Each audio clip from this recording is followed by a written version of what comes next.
Little Hand says it's time to rock and roll. Bring the noise.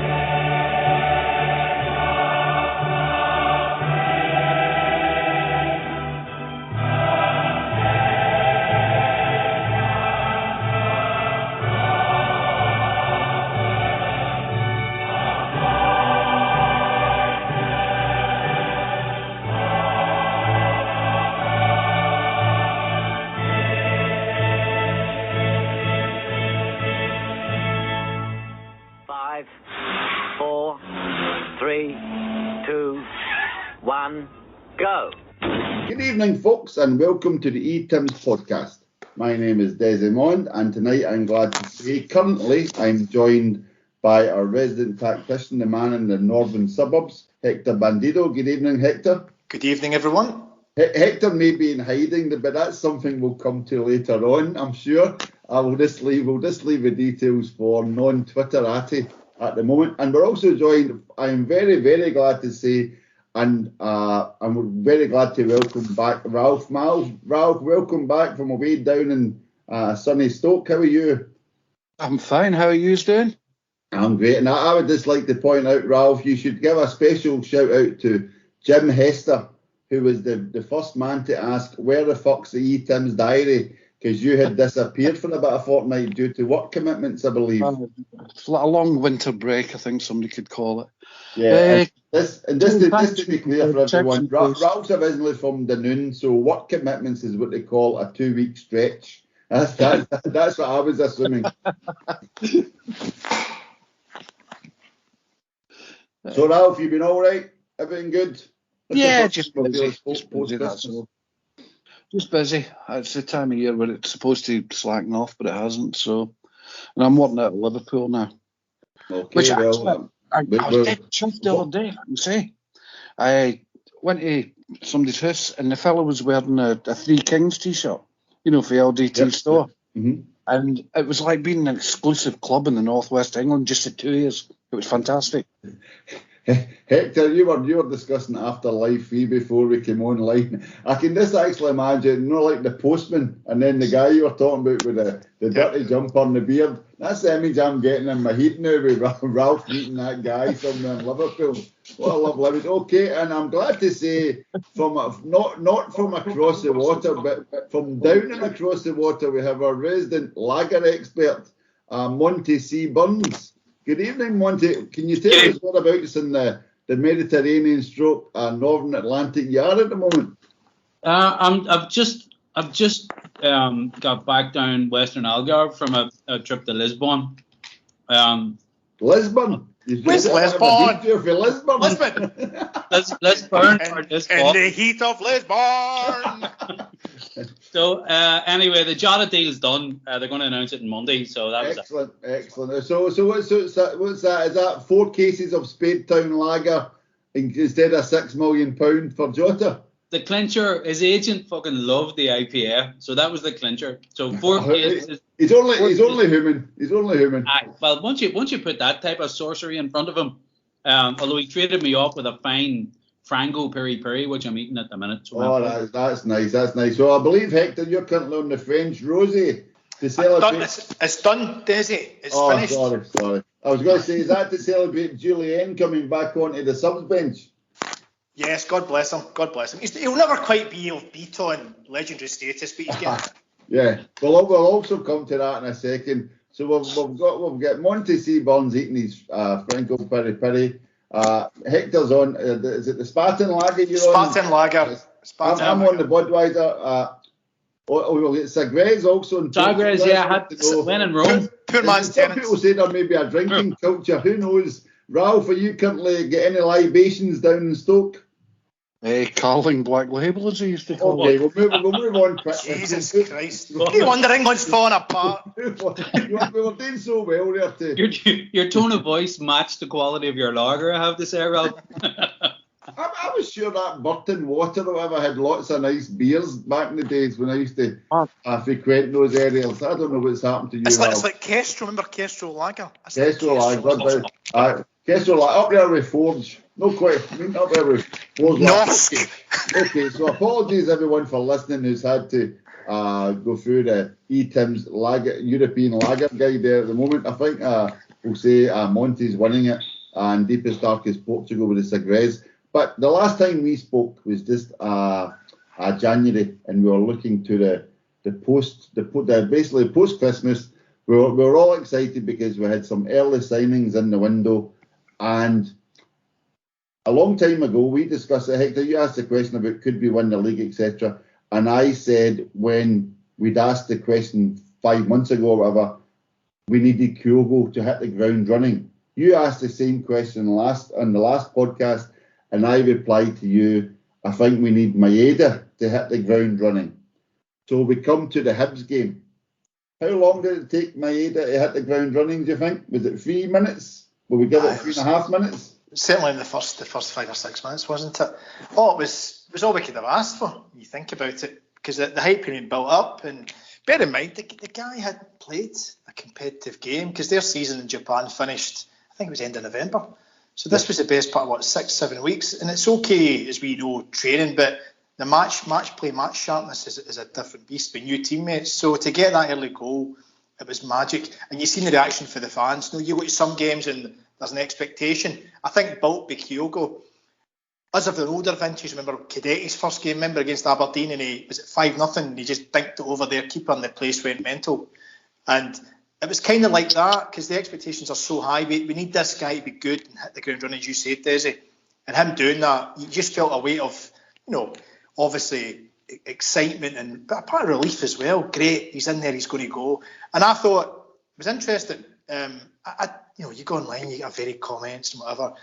I actually thought, although he didn't get many opportunities other than that, his work rate was phenomenal in terms of pressing, like Kyogo.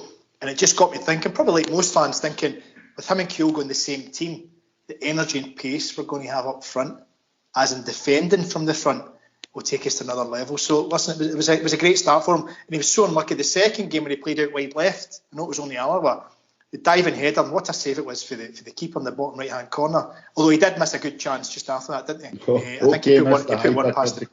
Well, no, but listen, that's not really a criticism. The fact he's got in good positions, but it goes well. It's unfortunate he's away, but we'll probably come to this later in the show, Desi boy. Probably coming late. There's probably a smidgen of hope he might be back for next Wednesday. Let's leave it at that, Desi. Exactly. We'll get Ralph. We'll get Ralph in his Amazon white van ready to go all the way far to the eastern shores to get Maeda and Tom Roderick back. So Ralph, how did you enjoy the debut from Maeda? I'll let Monty finish his dinner first, because sadly, listeners, you don't get the joys of watching Monty's greasy lips, which I'm having to suffer here. Wait a minute. He's almost right in the camera, and it's really quite disturbing, to be brutally honest. I think your comment there about greasy lips was worse than his face. Matron. Aye. So, but Ralph, Hector hit on an interesting point here, and that's a good one to think about, as in the wee bit of pressure, but it's like that fan's anxiety when you've got a new striker in and you just want to see them get that opening goal. Yeah, you want them to do well, and the longer it is before they do well. Sounds when John Hartson came in years ago, it took him ages, but this guy gets hit the ground running. He's fitted. More importantly, he's fitted into the way that we play, which means that he can be moved about up front. He can link up with everybody else, and he knows what to expect. And it's almost as though we've got a manager that's planning these things, which in itself is a novelty. Yeah, well, that would be madness. I did see. I don't know, Hector, if you've noticed it on Twitter today. Somebody's been putting up comparing Angie's signings, like basically a list of Angie's signings and the sheer quality of the players he signed. And it's the fact that it's not like a kind of mixed bag, if you know what I mean. It's like players who are like from a 6 to a 7 to up to maybe a possible 9, rather than a potential 3. I know, but I just wish folk. You know how sometimes we go, the fan base can go a bit too negative. Okay, right, okay. Let's record. Let me make my point, right? Let me make my point. But sometimes a danger of after one game, right, or 2 games going over the top. Just it's like a roller coaster. Just try and keep it in there, right in the middle. Okay. Speaking of life as a roller coaster, let's come to Monty. Monty, I was going to say to you, right? So we've talked about Maeda, right? and it was really good to see him get his goal. Hector's alluded to his overall play. Looks like we've got another dynamic forward in the Kyogo mode. But the sensational thing about the Hibs game was nobody was really talking about Maeda, because there was a wee guy in the middle of the park called Hatate who just took everybody's breath away, wasn't it? That was that's one of the most stunning debuts or stunning 45 minutes you're likely to see. I think I put that into our little WhatsApp chat that's possibly the best debut that I think I've ever seen a Celtic player make. I would say to Tony Cascarino. I think, I don't know, something Hector was just talking about, that's why I was kind of chiming in. Did any of you read Eric Sviatchenko's interview? He was kind of bumming himself up, and I don't believe that his true recollection of events is 100% accurate, but he mentioned something really, really interesting. He said they started talking about the possibility of him going back to Celtic, and they had initial discussions, but it fell down because the manager wanted to bring in people that he had identified. It's in the interview there. And I didn't see that. I saw the interview of the headlines from it, and it felt like he was making a lot of stuff up anyway, so I didn't pay him much. But it's right in there in the middle. He said the manager wanted to bring in people that he had identified. And it ties in with both Kyogo and his impact. Maeda, who, that guy Dan Orlovitz, the Japanese the guy who commentates in Japanese football, was saying the expectation was that Maeda would go first because Postecoglou knows him, signed him, worked with him, etc., etc. But Hatate's debut, and we'll probably talk about the game on Wednesday night as well. You're just watching this, and when I say I'm trying to calm myself down to Hector's roller coaster thing. I think we've just fucking won the lottery with that guy. You've done it. Don't jinx them. Do it. But I never said it's about sorrow, so we can park that. No. His technique, his work rate, and can you remember the last time you seen a Celtic player hit a ball as hard? No. Here's a wee thing. Can I just Desi counter? Oh, sorry. Can I counter to a wee bit? Can I counter just to a wee bit? Not what you said there. What you said. The opposite actually is during the Hibs game, and all the build up was about Maeda. It absolutely was, right. But then I don't know. Late in the first half, say 35, 40 minutes. My two boys, my oldest boy, he's a full-time football coach. I won't say who for, right? But he's a full-time coach. So it's interesting. We're watching a game and he'll see it through a different angle. You know, he'll look at movement and stuff and that. And Hatate was that good. He turned around to me and he said, "Oh my God." He goes, "Just watching this guy. He's covered every area in the midfield." And by that, what he meant was for the deep line, collecting the ball for defence, kind of 6, to moving in up beside Rogic in the sort of 10 slot. The 8, the right in midfield, the left in midfield, taking the ball on his right foot, taking the ball on his left foot, bouncing it with his left, bouncing it with his right. The awareness, they look over the right and left shoulder constantly to know if you've got space or not got space. Whereas it means the difference at that level, you can have to bounce it first time, or you can take a touch and turn. So obviously he will talk about things. He'll talk about things like that.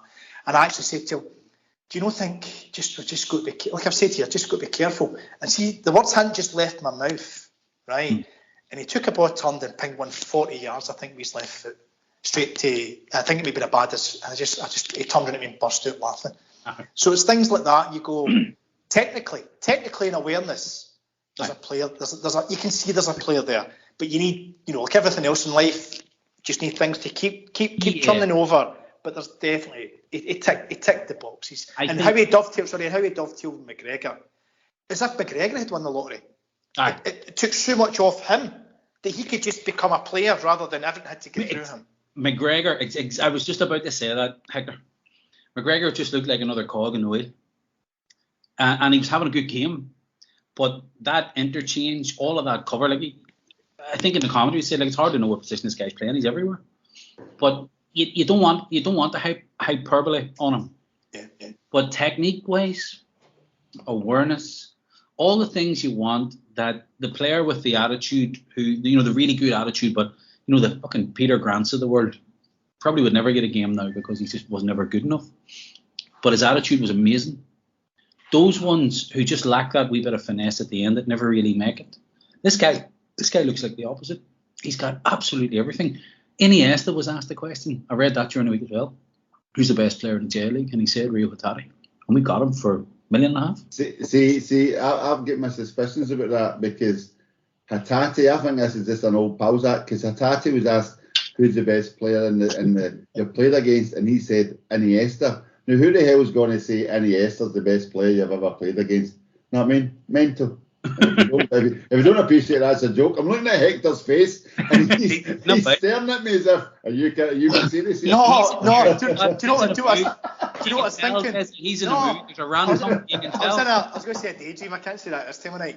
I was actually with a word of lie thinking he's going to say near Beaton. We're coming to that now. Hey, the guy, he's only been here a fortnight. Near Beaton in training. Near Beaton in training. Okay, right, Ralph, let's take Monty's example there, right? Okay, compare and contrast.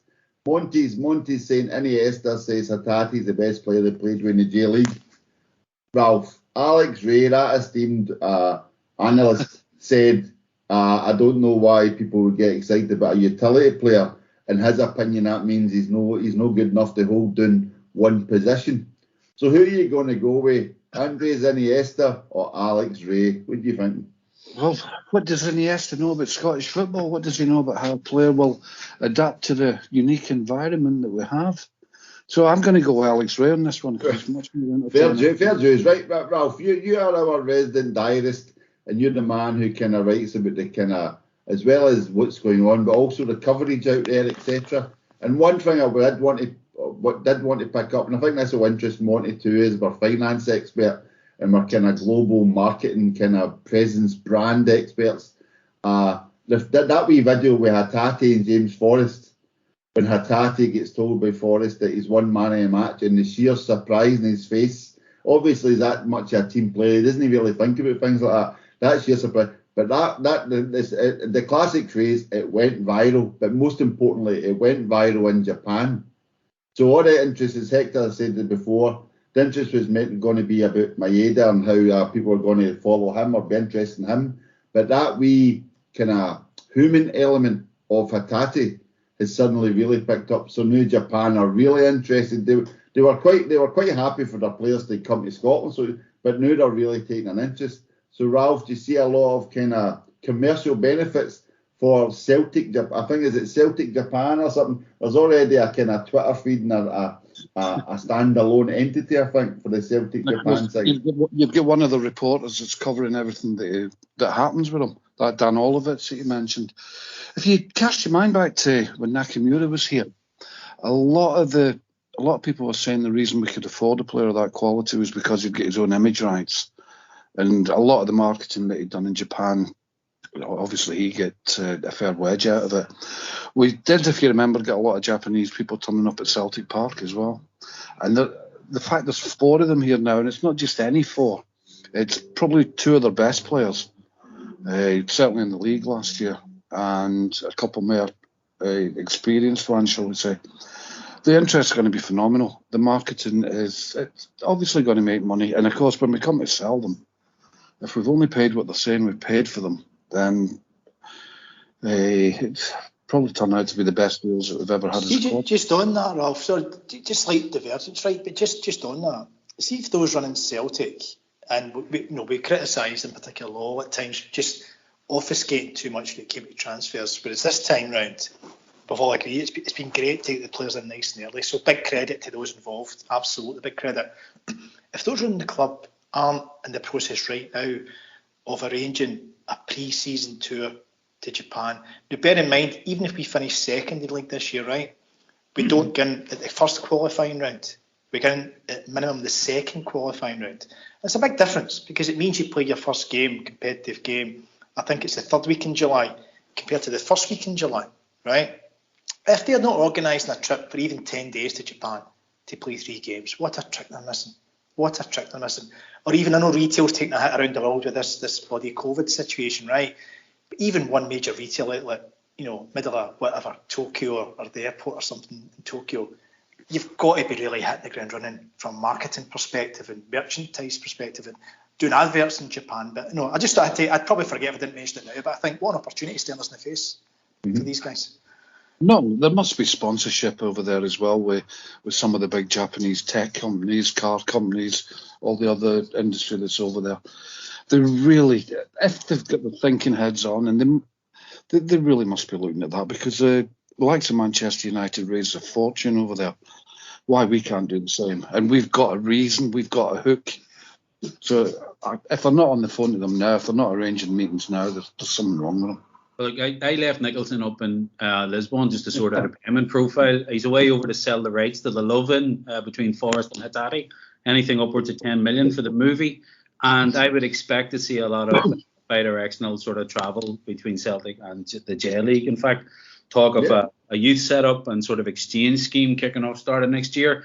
You know, $1 million going each way every time we send over the likes of a Ewan Henderson, who maybe could make it over there. So he's got a lot to do now that he's been given his instructions. So he should close out that deal by Monday, then go and do his thing. On behalf of the Celtic fan base, thank you very much. No, but again, like a wee sister club or a wee kind of tie-in, that would be, maybe it could be an idea. Because again, now that you see so much J League coverage, every time like a couple of the Twitter accounts we follow, Hector, you kind of keep saying that would be like Mr.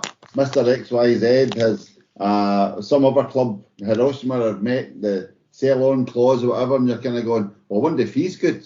And I was wondering, is Japan this sort of fantasy football island where there's suddenly all these great players, and for some reason no one's actually bothered until Ange's turned up and went, you do know that these guys can play football? But that also made me wonder, like, Japan, I think they're struggling already for the actual World Cup. I mean, like, they're playing really negative football. They won 1-0 the other night, and the people aren't happy. And people are saying, well, how many great players have they got that they don't need, like, your kind of Kyogo? Kyogo was a reserve striker. Maeda was the reserve. He was Kyogo's reserve. And it's because, I mean, so they must have. So it'd be interesting if we actually try for any more. Right, but let's move on from Celtic that night.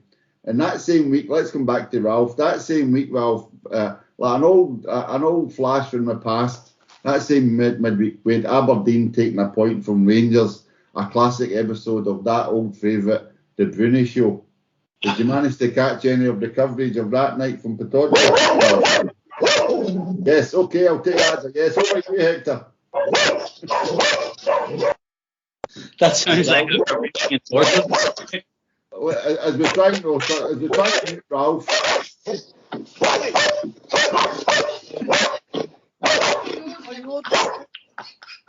Right, that's Ralph. We've just had to mute Ralph. We'll come back in a minute. Okay, so Hector. What was the question, Desi? Sorry, I was away. Someone else there. Did you manage to catch? We don't usually like reruns or repeats on TV, but did you manage to catch any of the classic The Bruni Show, which was on our screens a couple of weeks ago? I did, because we were Monday night, weren't we? And they were Tuesday night. And I watched it, and oh my God, we us, he was our captain leader. You know, he was fantastic up until pretty much the last season, when they all sort of fell apart in the last season. Age caught up with Celtic, but one thing that was wonderful, it was being in people's faces, winding them up, and it was brilliant to watch him doing everything he did with us. It actually looks as if he did it even a bit more against them last week, or maybe that's just me seeing it through a different lens. I don't know, but he did it for the first few minutes, and then Aberdeen were so unlucky. First half, by far the better team. Stonewall penalty, probably a red card. Yep. They break up and score. Aberdeen switch off. Second half, Aberdeen with a better team without it being great. Got the penalty, but Bruni's behaviour when Ryan Kent gets sent off and he's walking up to him as if he's got the notepad out at the referee, isn't it? Writing his name and pointing him towards the tunnel. Brilliant. It's just like comedy gold. And then was it Tavernier was having a wee whinge? Aye. Bruni's over trying to give him a cuddle. And Tavernier's getting. And the last thing he did that was the icing the cake, the icing. And this is the bit when the mob that support the blue side went mental. The red card upset them. Dropping 2 points upset them. It's the bit that Bruni was laughing with Kevin Clancy at full time. But was the volcano erupting, wasn't it? Yeah. How it was dare you be pictured smiling? How dare you, and how dare Kevin Clancy? Yeah, pit with Bruni, who's walking off with that swagger. right? This one, it was wonderful to watch. I tell you what was funny too. You see when you mentioned him going kind of early on it, Johnny Hayes drew the first booking out of Kent. Johnny's white Hayes. Oh, it's just absolutely brilliant. It's almost like the two of them were in cahoots. I mean, whatever wind-up was going on there. The fact that you said that just reminded me, is the fact that he's actually swiped about 5 of them in the face when you saw the coverage. I mean, it wasn't just like a one-off. It was like, bottom corner, brilliant. You're getting it. In the middle of the pitch, you're getting it. So obviously they were right up for it. You know what I mean? They two were obviously right up for it. Aberdeen fans are probably thinking, why can you not be like that for every game? You know what I mean? But, it was a joy to watch. And as you say, Hector, it was just that boiling away, and they've been struggling and just getting away with it, you know what I mean? So you're hoping that even come next Wednesday, which will be the epitome of them falling, hitting rock bottom, falling over and then getting in a downward spiral because they're struggling. They were rotten, by the way. They were absolutely rotten. They were. No, we've been. Every team has bad games, and Pittodrie can be a battle at times, right? And it's no pretty sometimes up there. I get that, right? But they were actually rotten. They were so negative as a team, and it wasn't just the negativity. They didn't look to have a cohesive shape. With Gerrard, he is what he is, but you kind of knew what the shape was. Each player seemed to know the role inside out. That looked a bit fragmented watching them last week. Maybe a one-off, Desi. I don't know. I only seen that game. Exactly I've said a lot of times. I only see them with like kind of three options in their team. Goldson's long diagonal ball to like a Kent, like that, like the bypassing midfield altogether, or like kind of McGregor punts it out to whoever the fullback is, but again bypassing the defence altogether, or else me getting it to Aribo, and Aribo does all the powerful running. He does all the kind of breaking the lines. So with Aribo, with him being in the African Cup of Nations, suddenly that physicality which you would need up in Aberdeen on a cold Tuesday night, windy Tuesday night, then you would really seem to be struggling for any presence. You know what I mean? That way. So it was just lovely to see. Ralph, are you back? Yeah, the lad upstairs, my boy had ordered a pizza, and the dogs are sitting in the window with me, and the pizza guy turned up, so they gave him a welcome.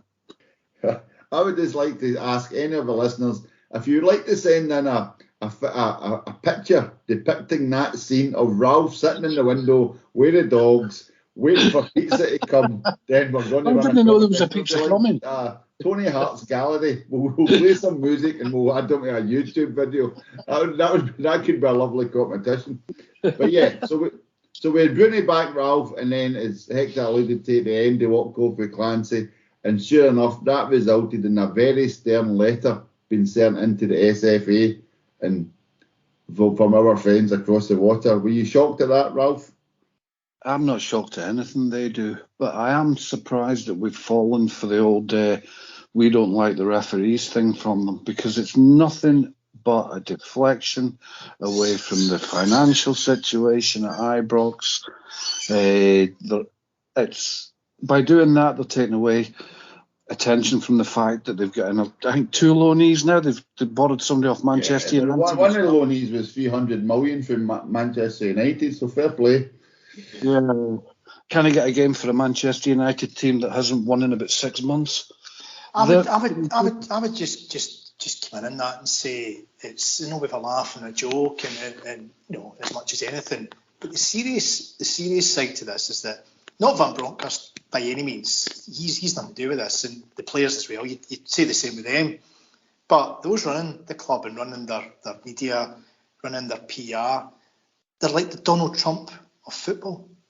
Their behaviour, and listen, every club, every fan base has got a percentage that they could be doing things better, but actually running a club, running it in a way that is behaviour that Trump was endorsing and those around him were endorsing, where it was just a crazy situation, and it's dangerous.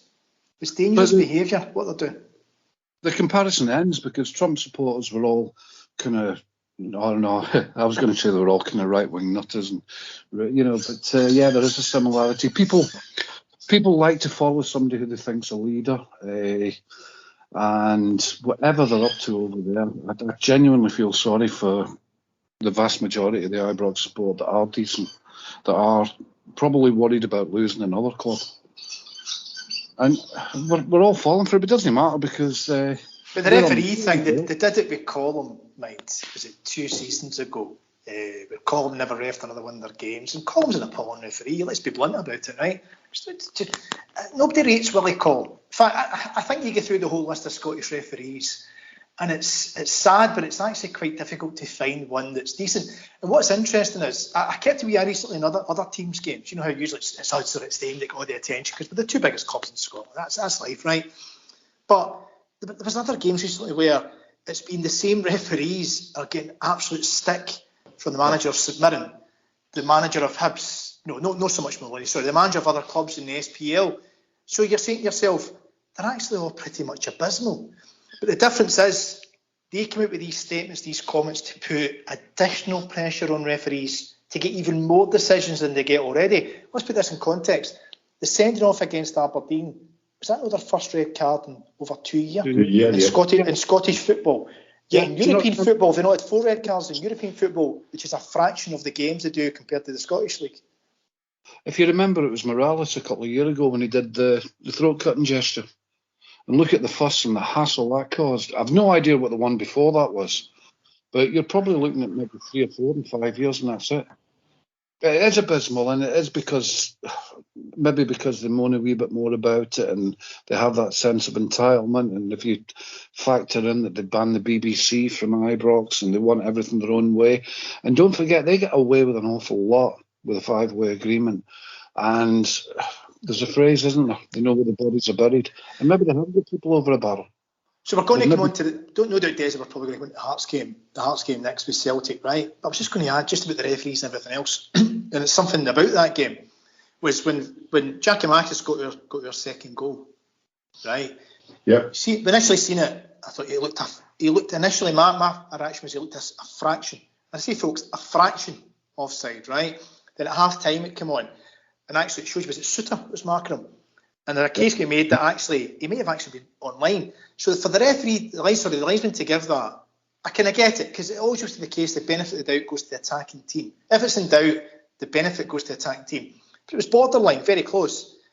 The one when Boyce scored for Hearts, in real time, he looked offside.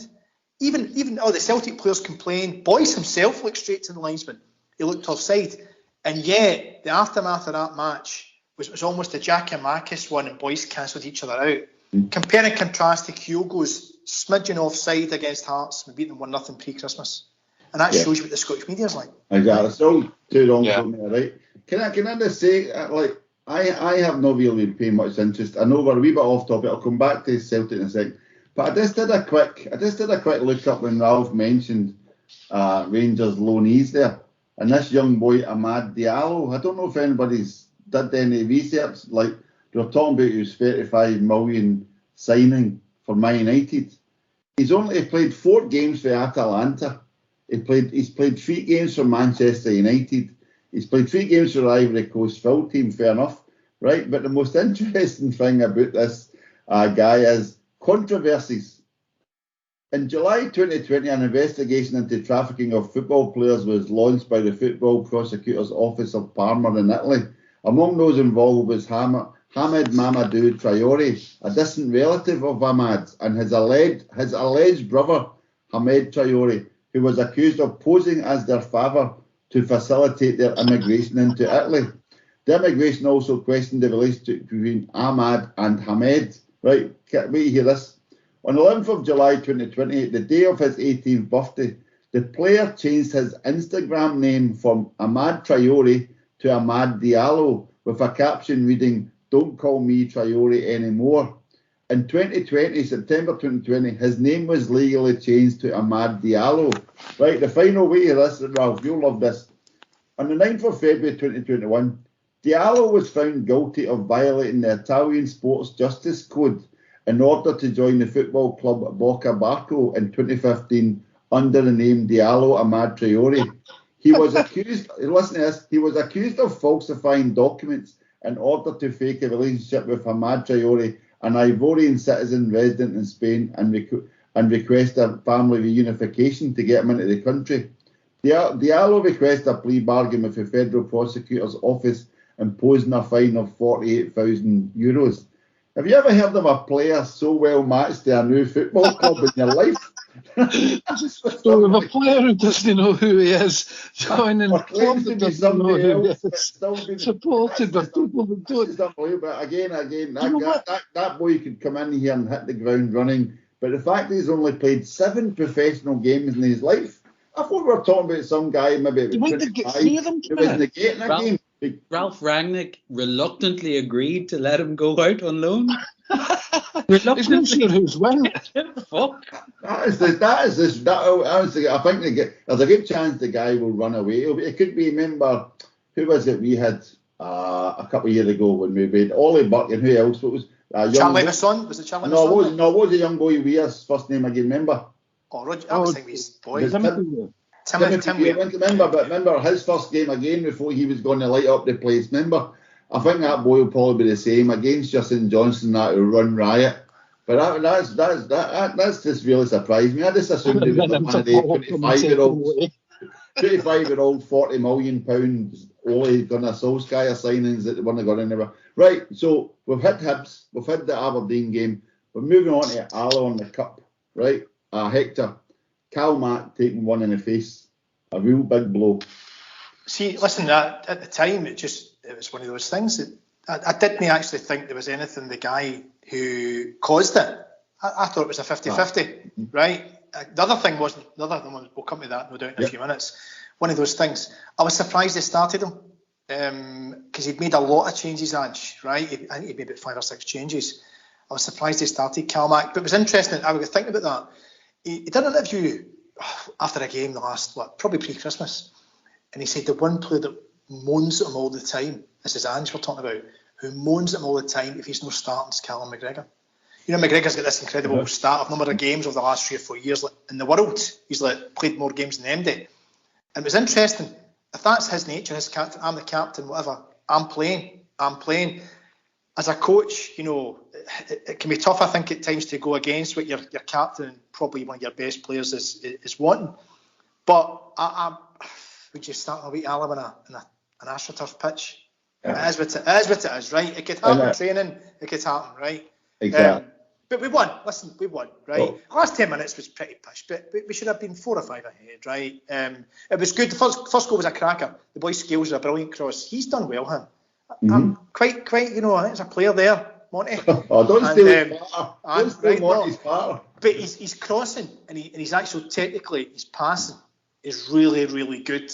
Really good. What a cross. Great finish by Giakoumakis. Under a lot of pressure, because remember, he missed that penalty in the last minute against Livingston, wasn't it? Yeah. He's been injured twice, so the pressure must build on you, especially as a striker. So that was good. And then we should be 4-0 up. We lost a goal. That happens. We're through. Put it to bed. Move on. Well, that's what I was going to say to you, Monty. Did we expect more goals in that game or more injuries as it turned out? I think young Master Ferguson let the cat out of the bag in the interview after, where he was trying to be the big lad. You know, I sent him out to nip a few ankles. Get in their faces. Get in their faces, nip a few ankles, I think was the phrase he used. But you expect that, don't you? Yeah. You do with a more junior team, you expect that. But there's lines that you don't cross. And I mean, you look at the fucking clowns that he has surrounding himself. But I actually have a lot of time for Ferguson. He is what he is. But he seems to be a straight enough character. I think probably more goals if it was the answer to the question, Desi. I thought we could stick another 2 or 3 in and then just enjoy it. But that, you know, in hindsight, that was probably a bit naive to think that. We got off late with anybody else picking up something, but McGregor being out for a while is going to hurt. But that said, and I know we talked about Turnbull at the start of the season, and then Turnbull became quite a totem, and then you're looking now going, do you think he's going to get back in the team? And then you look at how the midfield performed on Wednesday night, which I know we'll talk about later. It ran out of energy, it ran out of legs, probably ran out of a wee bit of nous as well. But first 45 minutes, that midfield, which, you know, it's makeshift with the Bethlehem Busquets back at the pivot, but That's as good in midfield and as dominant in midfield as we've been all season. So I think, in rounding out the question and the point, a lot of people said it takes 12 months, 18 months for the players to buy into Ange's vision. And then once they've bought in, that's where the rewards come. I think what we're seeing is a squad of players buying in earlier because the system now looks so fluid. And we've got players, we talked about it, that smaller stature but technically really good to fit the system. And I know we'll talk about maybe some deficiencies in the backline maybe later. But I think McGregor being out is painful for us to lose a player of that quality. But I don't think it's as painful when you look at the way we're playing football and the players we have to come in. It's not as painful as it would have been pre-Christmas. Yes, spot on. Again, this is what we alluded to, I think, in the last podcast. I was saying Ange is still waiting to get his like for like. So we'll come to substitutions also in the Hearts game, but he's looking for like, so the quality levels retain at a 7 or an 8, but it's the same sort of player. It's not a different player, so you're not bringing on a defensive player for a swift attacking midfielder. But we'll come to that. But Ralph, I wanted to bring, because I know you brought the diary back. Welcome back to the diary this week. And you were highlighting the fact that Bob Malcolm is part of Barry Ferguson's staff. Bob Malcolm, an old reject of Ange Postecoglou's. So and you also highlighted Ralph Ange saying he'd maybe had a wee word with the players to say, this hold back and committing yourself to any tackles where an exuberant Alloa player could maybe go into the tackle, same as Mohamed Niang went into Yusuke Ideguchi, causing him to get taken off. Were you how can we say, were you kind of smirking when you wrote that about Bob Malcolm's expertise in the game? When Ange took over at Brisbane, there were 3 ex-Rangers players in the lineup. Charlie Miller was there, Bob Malcolm was there, and I can't mind who the other one, Craig Moore maybe, and he got rid of all of them. Charlie Miller, I think it was Charlie Miller was one of them. Charlie Miller, Craig Moore, Craig Moore. Yeah. And he got rid of them because obviously he wants to play the way he plays. But the other significant factor is that Malcolm would have known that Ange Postecoglou's teams are not a physical side. So he would have mentioned maybe we can get away with bullying them. And I tweeted something to that effect, and it's an astonishing 300,000 impressions. An awful lot of them were from people wondering why I was tweeting about Bob Malcolm from the other side of the city. And to my mind, it was just two managers that had a team that was, shall we say, limited on a pitch that doesn't suit our way of playing, which is maybe why he put Callum McGregor on to maybe hold together the newer players. And they just tried to kick us off the park, which is to be expected. We could have done with a stronger referee. We didn't get one, but the game's over. We won. But there is a history, though, right, with this guy. Was it Don Robertson, the referee, right? Was it him that did the game against Alloa, right? Yeah. So the history with him is that the Ideguchi one is a pretty obvious one. Away to Dundee United when we won, was it 3-1, 3-0 earlier this season? What was the horrendous tackle? Was it on Turnbull? Turnbull, yeah. Another straight red. I mean, it was a straight red in real time watching on TV. He never gave it. And there was 2 others that people had highlighted in recent years where again they were straight reds. And I think after the event, the SFA disciplinary committee gave a red. And yet, if this is the 4th time just in our matches, who knows what he's done in other matches? The guy shouldn't be officiating. No, not at that level. You're totally right. He was also the referee that missed the penalty, Livingston Rangers in the week. Aye. He's obviously not a good referee. Whichever way you look, he certainly doesn't seem to protect players.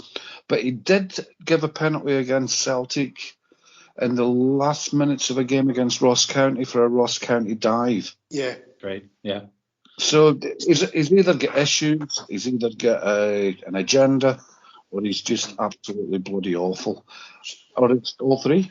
Let's move on to better things. Before we in defence of referees, I thought John Beaton had a great game. Obviously that Carling Black Labels. Jesus, you're on the extra strong. Tell you what. Near Beaton, get booked early on, right? I was never a booking. Never in a month of Sundays was I a booking. I know you're going with this, Ralph. Second one, Was a booking. Absolutely, Stonewall booking. Which would have meant he'd get sent off. Did Beaton have a wee flash of common sense and think, do you know what? I can't send him off for that because I shouldn't have booked him the first time. Sometimes a referee will book somebody and then maybe somebody will say, listen, that was wrong. Maybe he was thinking about that at that point. He made up for it, obviously, by giving him a penalty, but was he actually using common sense? Was there a glimpse of a decent referee in there? Did he not see it? Exactly. No, I think everybody's hearts were in their mouth, for want of a better phrase. But stepping back a wee bit if we're on to the Hearts game. In the run up to the Hearts game, so we'd lost Cal Mack, and it was a question of okay, what we're going to do now. Monty's alluded to there. We had to make a makeshift midfield. We knew that was going to happen. We'd lost Tom Rodgick to the qualifiers. He was away with Australia by that point. Turnbull's long-term injury. So it was a case, okay, we're going to play. But in the interim, we went and picked up this guy who from that football giant MK Dons, this tall midfield guy called Matt O'Reilly. And it was a case of, there was very much a heated debate at Tim's Towers. Wasn't heated at all. It was opinions, different opinions. Okay, let's just say, if you could use capital letters as shouting, there was a difference of in the classic winner takes all for the Celtic Daz out there, in classic winner takes all fashion, there was a difference of opinion, Jeffrey, right? At 10-1, we had Hector saying, let's stick with Beaton and McCarthy. And then at even money, you had me going, you had me and Monty backed me up eventually with this big, but basically stick with Andy's philosophy of going with your attackers, your footballers, your stylish footballing midfielders, your sleek passing, your head up. You noticed he's dropped off video. Hector just dropped off there all of a sudden, listeners, because he knows he was proven to be totally in the wrong. And I think your words were, Monty, during the game, this football management's a piece of piss. Piece of piss. Fucking easy. As the man himself said, if you're vegetarian, you don't go to McDonald's just because you're peckish. You fucking stick with it. Yeah. And, so Matt O'Reilly, Monty. Tactician, they want such a departure from the script. I thought Hector had been on the sauce, to be honest with you. Yeah. So again, like it's easy. And again, I don't mean this to sound patronising at all, but it's easy enough to see. Again, it sounds like it. And that means the top down. But it's easy enough to say things like, help close the game down, help shore up. Like the whole talk before the game was, it's going to be a battle at Tynecastle. It's going to be the old rough and tumble. It's a classic, Ralph, you alluded to earlier, like even Alex Ray, or what can Hatate do in a wet night in a wet Wednesday night in Tynecastle? No, that sort of mentality. And my approach was, you don't battle Hearts. You run away from Hearts. You pass the ball around Hearts. You totally bamboozle Hearts by playing this style of football that they can't compete against. Or Hector's went to his safe room by the looks of it. He's back online. No, I lost my just in this old iPad. And as you were spouting nonsense, it cut out. Because you kicked the router. Is that what you're saying? No, not at all. But listen, callers, right? Sorry, listener, your listener, right? They're probably there listening. But listen, the beauty of football is, right? We all want the same thing, right? You want your team to win, right? And as you articulated, there was McGregor, your best player over the last number of years, right? Best player. Turnbull, Rogic, and Ideguchi now. So there's four. Ideguchi's just in, but still four of your central ones missing, right? Hatate had one start against Hibs. Outstanding debut, as he spoke about. I think he was at 65, 70 minutes he got. Didn't play against Alloa. And O'Reilly had just joined for MK Dons.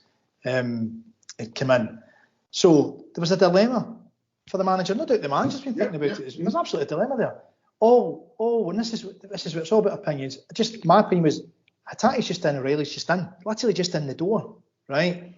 So, and with Beaton as well, who's no regular starter by any means, it's a brand spanking new. So my thoughts were, McCarthy's been there since the summer. He'll know Angie's system by now.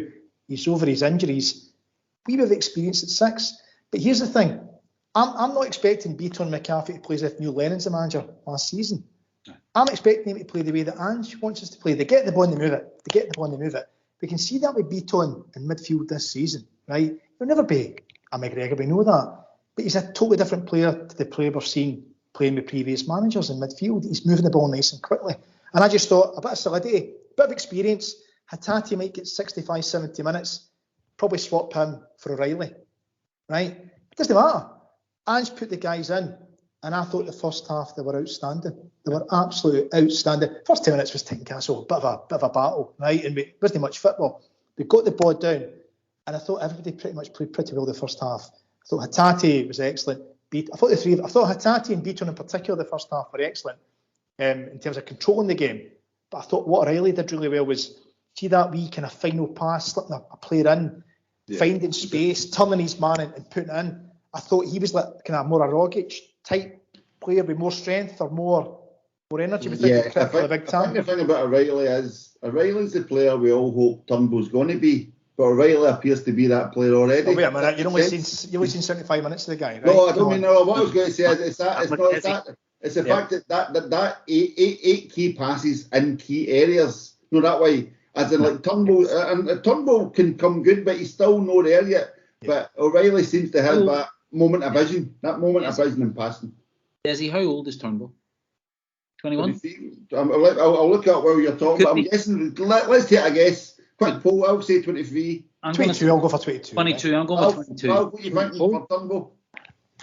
24, I think. Okay, I'll quickly look it up. On you go, keep talking. So the reason why I wanted to jump in, this is back to that comment from Sviatchenko was the note that was out of tune. He's 22. It was the note that was out of tune in his entire sort of spiel. And we talked away at the start, after Postecoglou got appointed, it's not going to be his squad and his team until after 3 transfer windows. So it's kind of fucking miraculous what he's been able to work with in the first half of the season. Again, without the hyperbole, we've a long way to go. But if you look at Turnbull, he's 22. O'Reilly is 22. Okay, Matt. I looked up earlier today. Matt O'Reilly is 21 years of age. 21st of November. 2000, born in 2000. Hector. How young do we feel? I've had older shakes in my toilet pan than him. You've got a pair of Chinos older than that. Here's the thing, right? Every player that Postecoglou has brought in has been an upgrade on the player that was in that position.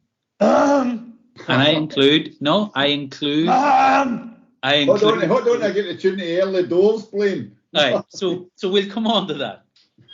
But as regards O'Reilly, and why I wanted to jump in, his backstory is fucking phenomenal. I didn't realise until I started reading the stuff, and then you see some of the broadsheet stuff about him. He turned down tons of money at Fulham because he wasn't going to get a game. He decided, I'm going to go out. Sorry, Monty, just to be clear for everyone. He turned down tons of money from Fulham because they weren't willing to play him in the position that he wants to play. And as in, I don't mean that in a selfish, to bring out his best qualities. So having the balls that back yourself at 20 years of age and go, do you know what? I'm going to go play somewhere else because I'm actually good enough and somebody else will come in for me. And MK Dawn said, we're delighted to have you. In fact, we'll put a wee clause in there that lets you go to the first big one. He was training in the park, the classic training in the park with his dad. Aye. Do you know what's interesting? Sorry, Monty, I was just saying one other thing. I'd watched he get interviewed after the match, but when he first signed, obviously, the Celtic do the interview with him and all that sort of stuff. And he comes across, and I don't want to be mean, but footballers are regarded in many ways as not the brightest bulbs, let's say, in the room.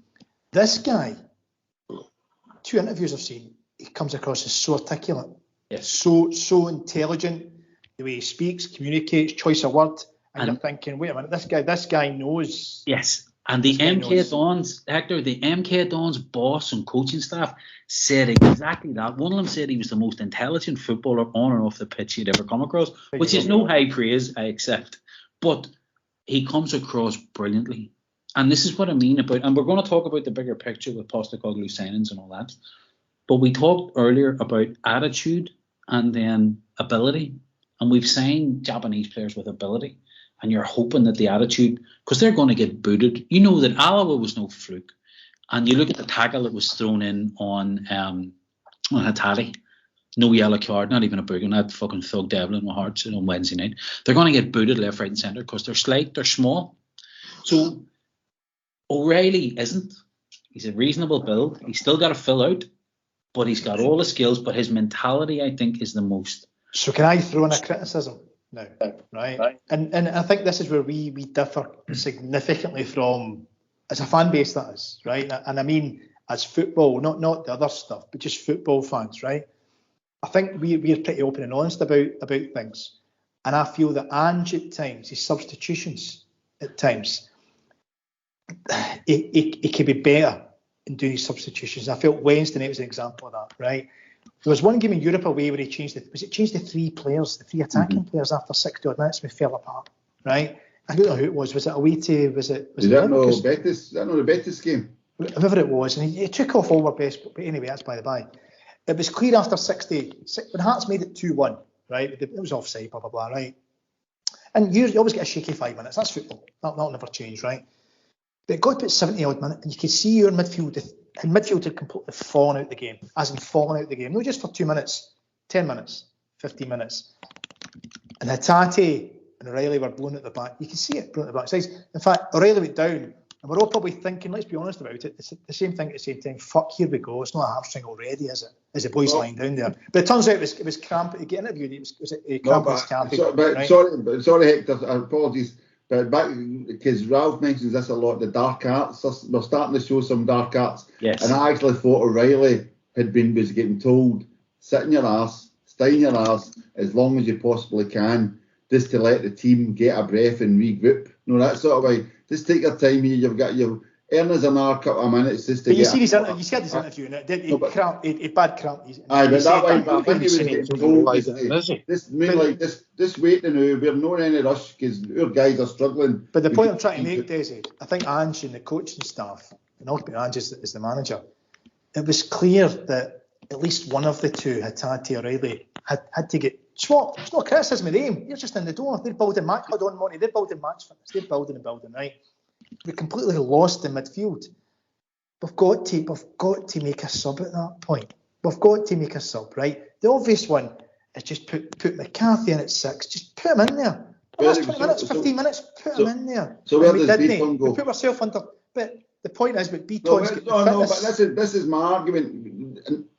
Ange needs like for like subs. It doesn't replace an attacking midfielder with a defensive midfielder. No, but then you're putting your team. But hold on, you're then putting your team at risk of losing a goal. And it makes perfect sense to us as fans watching it, going, shore up, get some fresh legs, kick everything. But Ange goes, nope, this is the way it is. This is the way I go. Until he's got like for like subs, we're going to have to suffer this. All right, so hold on. So other subs, there's about 7 subs doing the bench, right? Who do we have? You've also got, I think, Abada was on the bench. Juranovic can also play further forward in midfield, as he's done already this season. So Ralston could have went. But hold on, bear with me.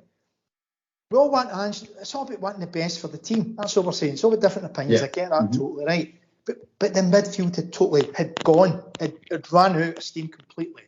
And we put ourselves under, I think, against, let's be honest, Hearts and the great football team, unnecessary pressure, right? And I just think just a wee tweak was always needed the last 15, 20 minutes. Let me counter that, if you can.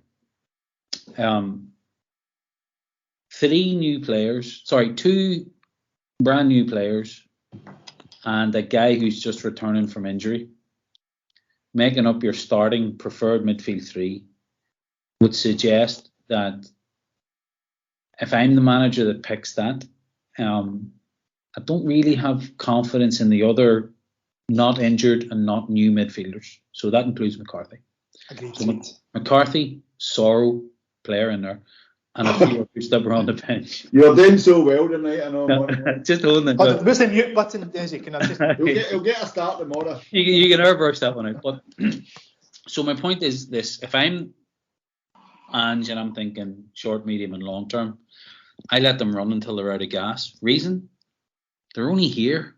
O'Reilly had played 1 game in 15 days, or what I read. 70 minutes this year he's played. 70 minutes in a month, right?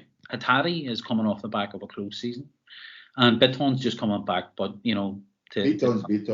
Bethlehem Busquets and all that. So I would play them until they burn out. until they're out on their feet and only then change them. Why?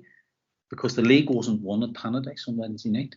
We've got another. Tynecastle. It certainly was the one at Tynecastle. Sorry, thank you. Correct, I was actually in Edinburgh, and I wasn't. Keep that Sagres off him. So I'm sorry. I was actually in Edinburgh on Wednesday night, and a fucking wind would have took the head off you. Surprised we can actually play that decently. Hence, I asked the question: did the wind catch that strike from Hattadi? Which was. Yeah. But see, your thing there, sorry, Monty, but it's an interesting point. But their gas was gone. That was my kind of point. We're probably seeing things in a slightly different way, right? But we had nothing in midfield, not just for 5 minutes, for 15 minutes, and it's the guys were bust. They'd given everything. You know this, Hector. I mean, you were a midfield dynamo, much akin to help. And you know like I do, the size of Celtic Park when you're pushing in those extra yards, and unlike you, I know the feeling of scoring at Celtic Park. You're not attacking. You're a forward. Monty. I set one up, Monty. I'm a team player. I hit the post too. Team player. Ange would love me. Set one up. Okay. Sorry, Desi, just to round it out. You know, in pre-season, there's always more in the tank. You know that you can push and you can push and you can push, and when you're busted, there's still more in the tank. You can go again and you can go again. And I think that's part of Postecoglou's psychology, and we're going to get better. That's my Rangers supporting father-in-law just leaving the house. He's through next door, and God bless him. We're a broad church. Go home if you like. He's one of, do you know the great story? Actually, sorry, I broke my elbow in a football match many years ago. I could have made it. Could have been a contender. Could have been a contender. And Celtic were playing Lyon. It was a game we won 2-0. Liam Miller won. I'm not sure if Henry got the first. It was that great move. It was the second. Liam Miller got the header. And I couldn't go. And my oldest boy at the time, I don't know, it might have been 10, maybe 8 or 10, can't remember. And I couldn't go. And he asked his granda, Rangers man through and through, and he took him. I know many folk will go, oh my God, can you imagine you getting asked to go to Ibrox? That's because of Leon playing red, white and blue. Don't let him kid you. I know. He'd take him. So he's one of the good guys. Tickets for Harry Styles at Ibrox, this way I remember. Sorry, can you hear that question? Right, no, okay. But listen, can I just say, Desi, sorry, one final thing, right? The bottom line is 3 points in the bag. Yeah, let's stick with the Hearts game, because we've not even talked, right? So I've got on my notes, I've got so Riley's so goody here, right? We're also Julian on the bench, which is good, and Monty, you mentioned 16-year-old Doak on the bench the other night, so Ange is looking to either limitations or he's promoting youth, but that's fine. But Ralph, watching the game, when Hattadi loses the ball to before the goal, how much did you moan in that split second? Were you the Grumble McVipe saying, there we go, he's lost the ball again just before that wonder strike, or were you just riding the wave as the ball passed Craig Gordon into the net?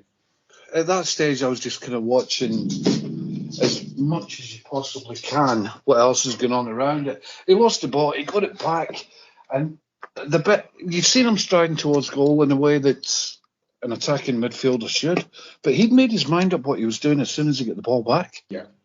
And the bit that, I mean, I made a fairly loud exclamation when I seen it, which drew attention to me that I really could have done without.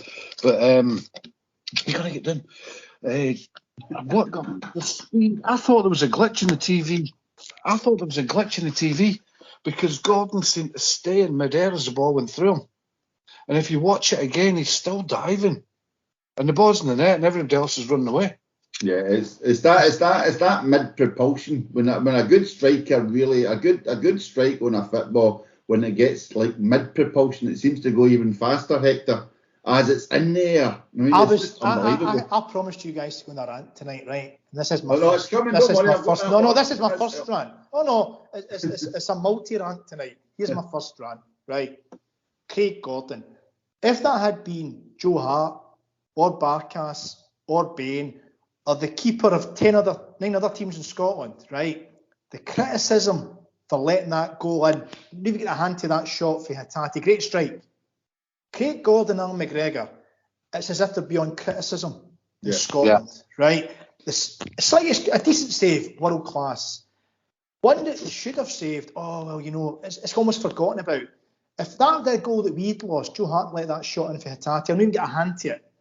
Rightly, they've been questioned and going, wait a minute, what happened there? That was terrible. And it's airbrushed as if it never happened with the Scottish media again. And that gets in my tits. It gets in my tits that Gordon and Alan McGregor, the favouritism they get in this country, is actually embarrassing. That may well be the case, but if you actually watch that goal again and again and again, which I have done. Right, that ball is still picking up pace as it hits the back of the net. Gordon didn't do anything wrong. That ball basically went. His hand went past the ball. But the thing with the ball's within like 1/3 of the net. It's not even like in the corner of the net, to be fair. But it's a wonderful strike. It's the par. But the ball also. That's a great strike. The keeper's got people are trying to compare it to Nakamura's, and it's nothing like Nakamura swerves and it moves and it's unbelievable. But Hatate's was just a perfect direct strike. But it should have been saved in all reality. But like as you say, Hector, Andy Walker saying Gordon on his best game, on top of his game, as if Gordon's recent form is an excuse and all that kind of thing. Do you know who it took fair enough at full time? Of all people, it was Christophe Berra, the ex-Hearts captain. Mm-hmm. And I forget the girl who presents the Sky Sports. She's actually quite good. Big Hartson was in. And Christophe Berra said, actually, do you know what? Craig will be disappointed with that. So it took an ex-Hearts player to actually say what we could all see. Listen, we're all joking about celebrating, but to even get a handle on that, to let it go inside his hands, right, between the gap was terrible. Watch it again. I've watched it 200 times. Gone past him before he got near it. The ball is past. He's gone past him. He's not getting that ball. He does what he does normally. He moves his hands. He moves his hands at speed to push that ball away. And this pace of the ball is gone. It's gone. Your boss. Right, okay. That's my first rant. Desi. And they're defending Kate Gordon. Can you believe that, Desi? They're defending. I'm wary of the time. Right, okay, right. Monty Ralph, give me a second here. Right, I'm wary of the time because we've still got a lot to cover tonight, a lot of important items to cover. But there's one very important item that we really must cover. And if anyone's listening who also follows at eTinsNet and also at Bernon and you'll get Richie Stoke on Twitter, you may have noticed the other night that one of the guys managed to get into the drinks cabinet, and for some reason, after a great victory at Tynecastle, decided, fuck this, I'm going to tweet, so I'm going to throw in a hand grenade, and it was a Starfelt-shaped hand grenade. Hector, would you like to remind everyone what your review of Carl Starfelt's performance was? I will do, Desi, right? And to cut long story short, in summary, I said my starting position with every Celtic player is positive to start with, right? So see when guys are whinging after a game or two games, they're shite. Example being Giakoumakis. One or two saying he's shite, or others, he's shite. I said, give him a chance. Starfelt's been here 6 months. Starfelt's technique, Starfelt's ability or lack of balance when he gets a ball at his feet is one of the worst I think I've seen at this level. Watch how he tries to collect and receive a ball and pass it. Watch his passes, how poor they are to Carter Vickers so often, either 2 yards behind him or not where they should be. Watch how poor he is at trying to go touch tight in an attacker and win a header in the air. Watch him getting turned so easily and watch the mistakes he does. Starfelt is shite, should not be anywhere near the Celtic team. The end. So exactly how much money does he owe you? And when do you think they'll get it back? He's dreadful. I agree with you on one point. He does seem to push people out the way a lot as he's about to receive. The first goal we lost, he fucking two hands pushed the Hearts player. Two hands, like a fucking 9-year-old kid at a primary 4 game. Push 2 hands and you're thinking, he's only got 2 hands. How many do you want him to? And he wears fucking gloves in Scotland and it's 9 degrees. He's for Sweden. Hold on a wee minute. So Monty, I was going to say, Starfelt, one half of the most successful defensive partnership for Celtic since 2000. He's getting carried with Carter Vickers, you know, Desi, getting carried. Listen, I bow to no man in praise of big CCB. I've been singing that man's praises since the start.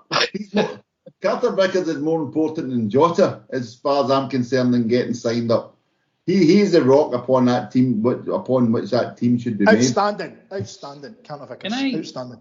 Can I maybe try and inject just a bit of reason into Hector's rant. But you're basically saying he's stupid. That's say what you mean, mate. Yeah, no. I like Hector's sort of the emotion that he brings to the debate is a joy to behold in its own right. You're allowed to use the word misguided if you like. Yes. And let me build to it. I've got a case for the prosecution. So, first question: What date did Postecoglou actually start in the job? First question. 1st of July. It was June, wasn't it? Was it end of June, start of June, 1st of June? Whatever. Does it matter? Come on. It does because 30th of June, 1st of July. Who cares, right? 1st of July. Let's go for the 1st of July, right? Because we signed Postecoglou on the 20-something of July, 21st. No, Not Postecoglou. Sorry, we signed Starfelt. 21st of July, I think, was when it was announced. Yes. And the reason why I'm starting here before I go into defending the guy as a player is the quote that note that's out of tune in Eric Sviatchenko's interview, that Postecoglou wanted to sign only players that he had identified. So I doubt very much that Postecoglou was looking at Carl Starfelt for the J League. So hold that thought. Second thing, the entire build-up prior to him being fucking assaulted, and he was assaulted away at Ross County. Just hear me out. Because I'm going to get hit by a striker. You got going, mate. I'm just going to quote the manager because Postecoglou's view was that he had been unfairly judged. Defend your players, as a good manager does. He's right to defend his players. But his form up to that point, and if you want, I'll go to the WhatsApp group where you praise him fucking religiously. I do praise at times. Absolutely, that's my point. It's not premeditated. So he's not shite. His form is shite. Right? Or Mr. Semantic, here we go, right? No. Because you gotta bracket this together, right? I agree. His technique is poor. His technique is fucking poor for a top level. So let's start with that. Right. But how Ange wants to play, just that important point, right? As a percentage, your two centre halves probably have possession the most, or probably the most of any pairing within the team. Your two centre halves, what you just said there. So to have one of them, as your own words there, one of them with pure technique. Carry on, I'm enjoying this. Carry on. We're going to have to get you some fucking edit. Playing a wee bit of love story there. One of them having, your own words, you agree, pure technique. Yes. So if your two centre halves are going to have possession so much as we do under Ange's team, right? How can you consistently play one with such pure technique? So hold that and then let me come back. Can you coach technique? Well, you know the answer to that, right? So therefore, yeah. So one half of the best defence in the league. Oh, for fuck's sake! No, did you get? These are just rational points to your fucking rant. No thanks to fucking him. Carter Vickers has been carrying them, and Joe Hart's been carrying them. Fall for the goal against. He's a fucking diddy. You see the state of Carter Vickers' fucking line for Liam Boyce as well. Man. Listen, I give out. He was offside. I just want to Carter Vickers was fucking 3 yards behind everybody else who's doing their job. He was offside. He stepped out. You're trying to turn it in Carter Vickers. No. You're using Carter Vickers. That's old tactics. You're using Carter Vickers as a stick. Classic Sinn Féin tactics. Divide and conquer. It's working so far, right? So by the way, so it's not just me, right? Starfield, of all the centre halves we've had in the last 6 seasons, is down beside Effie Ambrose and Jack Hendry as the poorest centre halves we've had statistically. But as a defender,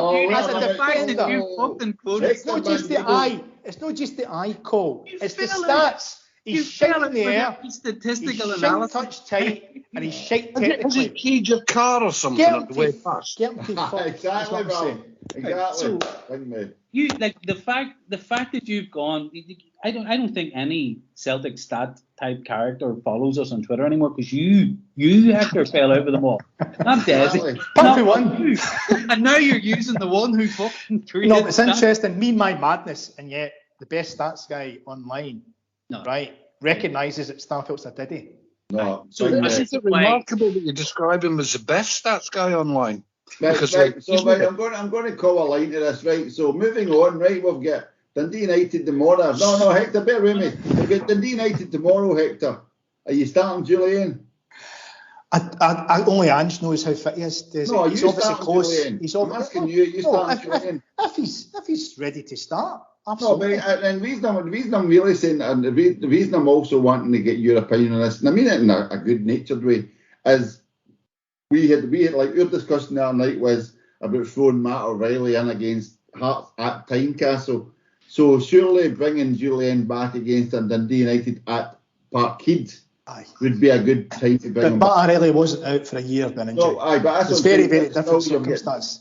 So if if he's ready to start, I don't know whether he's got 30 minutes. Whether I'm just thinking I want to bring him back a year out, maybe we could try and give him 30 minutes, which means you've got to be 3-0 up or something. But you've got 5 subs in on it. Like that's another thing you've got to take into consideration. But if possible, if he's ready to start, absolutely, I would start him tomorrow with Carter Vickers tomorrow. That'd be my two tomorrow. But wait a minute. Let's take it and ask. Okay, I'll come to you then, Monty. No, in fact, I'll come to Ralph. Right? Thinking about if we take a line that Carter Vickers is our best defender by a million mile, he is a rock that our team's built on. Do you play Julian and Starfelt tomorrow, Ralph, so you ensure Carter Vickers is fine for next week against the Huns? Julian is not ready to come back yet. The people that seen him at that Bounce game said he was blowing out his arse after half an hour. That was 3 weeks ago. Yeah, and it takes him a long time to recover from injuries, such as the wind going through his hair. It's French. I can see it. The click. He's French. Julian to be on the bench. For Julian to be on the bench already means he must have had a massive attitudinal fuck's sake. Postecoglou, right? Either that or we've got absolutely nobody else. Honestly. So you played. That's quite libelous. It's quite libelous what he's saying about this guy, isn't it, Monty? It's libelous, isn't it? Oh, I'll tell you, you're never going to get that invite to Dermot's fucking gaff to play golf if you keep up this stuff, Ralph. I mean, don't get me wrong. The English, the tradition of England and France and whatever, but you're a Scottish person. The old alliance, and the fact that you hate the French, Ralph. You hate the French. You hated in charm. The guy hurt his knee 12 months ago. He hurt his knee. He didn't post saving a goal. He fucking reconstructive surgery on the fucking bottom half of his leg. Did he, Monty? Did he really? Did he? Abada hurt a post the other night and he was fine, so I don't believe this. Right, and if you have a defender that bangs his leg against something every now and again and is out for 12 months, he's not the kind of guy you want at the back. That's the difference. To be fair to Ralph, Monty, to be fair to Ralph, there is a point there. Your Carter Vickers versus your Julian. You've got your big lump of granite, and then you've got your kind of favour at the back. One can maybe bring the ball forward with a strike. You watch Carter Vickers talking about Starfelt's distribution. At least Starfelt played 3 forward passes that night. I love Carter Vickers, but his job is not to have the ball at his feet. He plays a horizontal pass to Starfelt. And that's what Julian's. And I'm saying, but so that's why you're looking for. You can't hit it too hard to Julian in case you hurt him. Right. Let's just mute. Right, okay, right. So tomorrow, Monty. Look, I'm just trying to race on to our final subjects because I'm wary of the time. I don't want us to have the first 2-hour podcast. So tomorrow, Monty, do you think you'll see Julian? What do you think? Do you think you'll maybe see a few different faces compared to Wednesday there? No, I think we'll see exactly the same starting 11 unless anybody's injured. Okay, I think there might be a place for like a Ralston or maybe a Scales at the back. I think so as well. I think Abada will start. I think Forrest won't start tomorrow because he's trying to bring him back. He's trying to bring him back. Forrest was a lot of disappointment in Forrest that night. He was a yard short. Like that one O'Reilly put across the box, that was dying. That was crying out for a bad. I think he thought the Hearts player was going to get. That's what I'm saying. But you'd assumed he would have still waiting for it. And on old Forrest last year, no, that was 2 years ago. I think Ange's got 1 or 2 players. And this is the good thing with him with the kind of sports science and being aware of players' physical injuries. Forrest being one of them. I think he's been wise in just trying to limit their game time. So like Alloa, Forrest didn't start. And others didn't start. I think he might do, no a lot. I think he might do a couple tomorrow. I think Abada will start, say, the Forest tomorrow. Jota will get another 60, 65 minutes tomorrow. Yeah. And he might bring in Ralston or Big Scales, because they've not let us down at all, those two, this season. They've both been excellent, haven't they? Two fullbacks. Yeah, I'm just laughing there. I looked up Matt O'Reilly's age and that earlier on, and underneath his Wikipedia it's got Matt Sean O'Reilly, by the way. Matthew Sean O'Reilly. That's his middle name, Sean. Matthew Sean O'Reilly is an English professional footballer who plays as a midfielder for Scottish Premiership club Celtic. His favourite songs include Admiral William Brown and George and Pop. It's quite interesting also the fact that O'Reilly can also represent Denmark and Norway. That kind of big Irish community in Denmark and Norway. There you go, quite interesting. But Admiral George Brown, I quite like that. Look, the old colonial days and the cruel English ways with our Here's a wee question, very quick question for you, right? Left back. Would you play at left back in the biggest games? Would it Taylor? Right, so would you move? Hold on. Would you move Ivanovic to left back? Or would you play Scales at left back? Right, so we'll get that. Right, so that brings us on to the Huns game next week. My personal opinion: Taylor every day of the week at the moment. Absolutely, it's his position. If you look at what he did when Jota got tangled up with that other player, he was the one that started. But again, you're talking about Angie's team, inverted fullbacks who go up and down the pitch. He's the only guy at the moment who can actually do that at left back. You're not playing don't play Gerard. What's his name? I can't even say his name. Juranovic, I always say. He's your right back, and stick with him as your right back. I know it might be detrimental to Ralston, but Ralston's your backup. Right, Monty, do you want to educate these two? Juranovic is a class above Ralston. At right back, yeah. That's no disrespect whatsoever to Ralston. No, none. In fact, I would have Ralston coached and taught to play centre half to give him that utility. Ralston instead of beat on. Why not? It's good. Yeah. Put the dog on if you stone. Right, on you go, Monty. Monty, what's your thoughts then? Right, left back against the Huns. I'm gonna steal just before we get on to that one. I'm gonna steal Hector's statistic that we have at least 50% improvement that we can put into our back line with a really, really dominant centre half to play alongside Carter Vickers who can play the ball and a decent left back. Taylor's a squad left back. Ralston is our squad right back. I think Scales is a better player than Taylor, but Scales has only got less than a year of actual real professional football. And I think next year, Scales... we're talking about the Huns game. The Huns game, who starts at left back? We're picking the team for next Wednesday. We're not picking... We can pick it the new. It's exactly... It's the team that starts. It's team But if we're going to go down that road, realistically, there's a good chance Scales isn't even next season's left back. No, It'll be somebody else Andrew will bring in. No, I really think he is. I think he's got all the attributes. He's just not a full-time professional footballer yet. He's not got used to it. He's not got used to the physicality, the rigours of it. Irish professional football. So back to you, Hector. Like the Huns game Wednesday. Right? I know I'm kind of racing through this, but the Huns game. Are we just going to go with the team that faced Hearts? You think? Yes. Do you think there's any chance of Kyogo/Calmac making it? The Calmac one.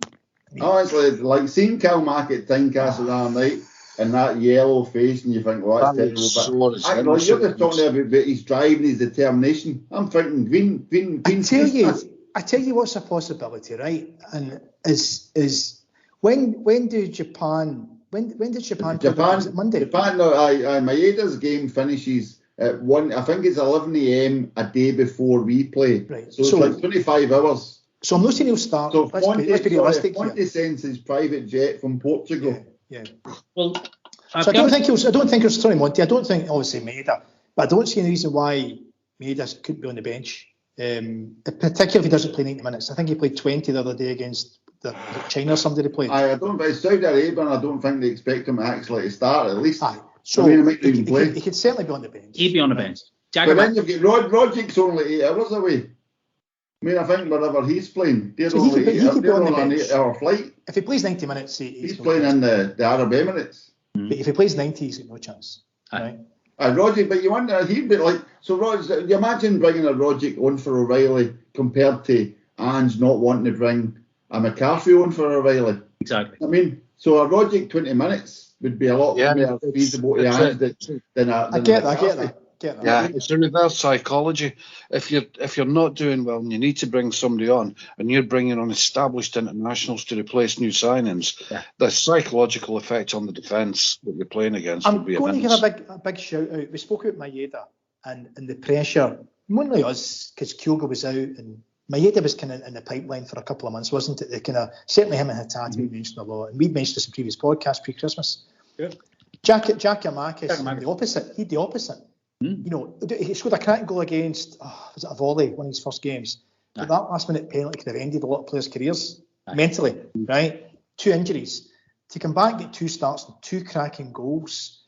And also, I was impressed at the Hearts game how he led the line.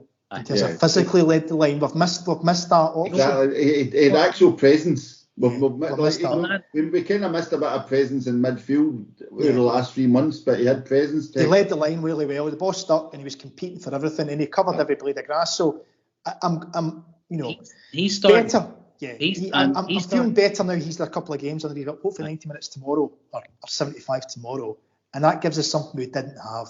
Jota's fitness is building. So the same 11 that started, all being well, if they're all fit. Who start at Tynecastle, I think we'll start against Rangers on Wednesday. The thing is, what's going to happen with us, which typically hasn't happened since Rodgers, is we're going to get better with left of the season. We're going to get higher energy levels. We're going to get more players back who are used to a system that we're becoming more comfortable with. We haven't had that since arguably Rodgers' second season. Yeah. There's a wee bit flat.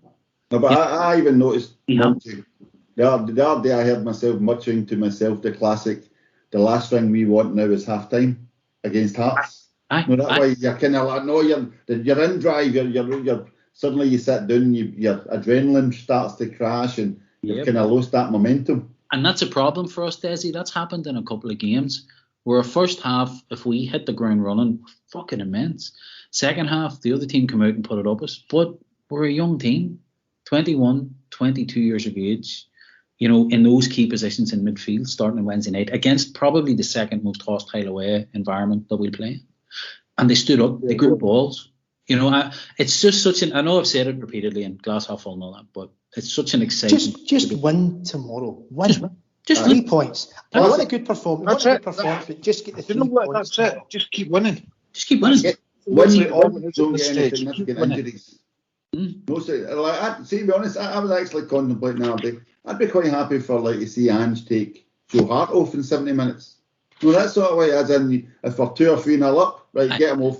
If just purely to know that we're coming for you on Wednesday. We're coming to get you on Wednesday. But it's a double-edged sword. Why would you give them more respect than their due? No, but this purely, again, you've got your... It's a good point. No. If then you can minimise somebody getting injured, etc., do that. Get the game won. Even if you get again against Hearts, if we'd have scored a third goal down there against Hearts, that game was done. We could have eased out, no bother, but we just kind of lost that momentum or that stupid goal, that kind of thing. And again, Ralph's been on about this quite a while, for a few years now. Celtic's finishing still isn't where it should be. Hopefully it will improve in the next close season. Then next season we can really fight. Even he watches Jota, he shoots right at the keeper. He's in shoot across the keeper. There's wee aspects that we could really improve on. Get games killed early, and suddenly it makes it life a lot more comfortable for everybody. But Desi, that's the difference between a 10 million or a 9 million forward in Edouard, and also an established team and a team in progress. And $1.5 million, 2 million, albeit they look like absolute bargains.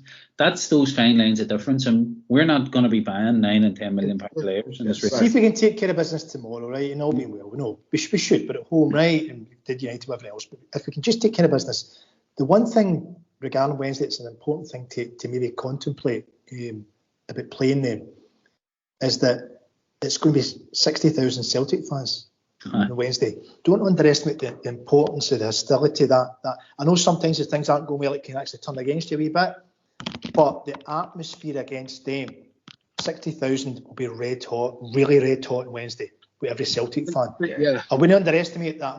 If we can start quick, which Ange tends to do, the place could be electric on Wednesday night. If we can have Hatate on his game, score early, the crowd's on your side, the singing starts. It could, if things go to plan with the crowd, it could be a 3 or 4-0 by half time. Oh, for fuck's sake. Let's know. But I'm just thinking positive along. See if we can get like Hatate on O'Reilly or whoever's there, but running with the ball. If we can ensure there's enough 10 yards for those guys to make running past your Davises, running past your Kamaras, and putting McGregor under pressure, then that'll be their first big question in 18 or 15 months or so, and then that'll really show what we're up against. They'll play in the break with pace, right? Kent's their ball, Rebo and Kent's their ball in the break, right? They'll have they'll have the 4-2-3-1, kind of 4-3-3-4-2. They'll have two sitters. Don't know whether Davis hasn't played recently. I don't know whether he's kind of injury or not. Hadji's obviously out and Morelos is out. I know people go Morelos this, Morelos that. He's a pest. He is a pest, right? I think it's good. It's good. I think it's good he's not playing, if I'm honest with you, because physically he can be an absolute fucking pest. Okay, right. So we're getting into the last 10 minutes. So the prediction time, then, what do you think, Monty, for Wednesday? What do you think the score will be? I don't want to look past tomorrow. Or the score and then the key events. What's tomorrow? I think we're getting a guy sent off. Do you want tomorrow first? Tomorrow, I think we'll actually get it tight tomorrow, but I think we'll do it. 1-0, 2-1. That'll do it. Wednesday? You want Wednesday? I'm just cynical about, well, I was up until last season. I would always have been cynical about the crowd being an extra man, and then you realise the damage that not having fans did to us last year. I think the place is going to rock if we can stay on the right side of whatever dickhead's going to be in the middle for the first 20-25. Bobby Madden over Wally Collum, who it was meant to be. Best of a bad lot. I think we're going to be comfortable against them, and I hate that's my head this time ruling my heart. Normally it's the other way about. I look at all the data, I look at how we play. They basically have had a bailout in their last 2 games that would have cost them 4 points, and they'd have been down to 10 men in both games. 2 fucking clear penalties that weren't given. Right, so prediction? I think we're going to do them, and I think we're going to do them well. I think we're going to beat them about 3. Seriously. Okay. I think we're that good. I really do. I think we're there now. Ralph, you're saying it could be 3 or 4-0 also? Yeah, and I think all the goals will come early, and then it'll just be to nothing. That's the game against them. Excuse me. Tomorrow. They gave us a really hard time the last time we played them, and there can be a stuffy side to play against. They're a physical side.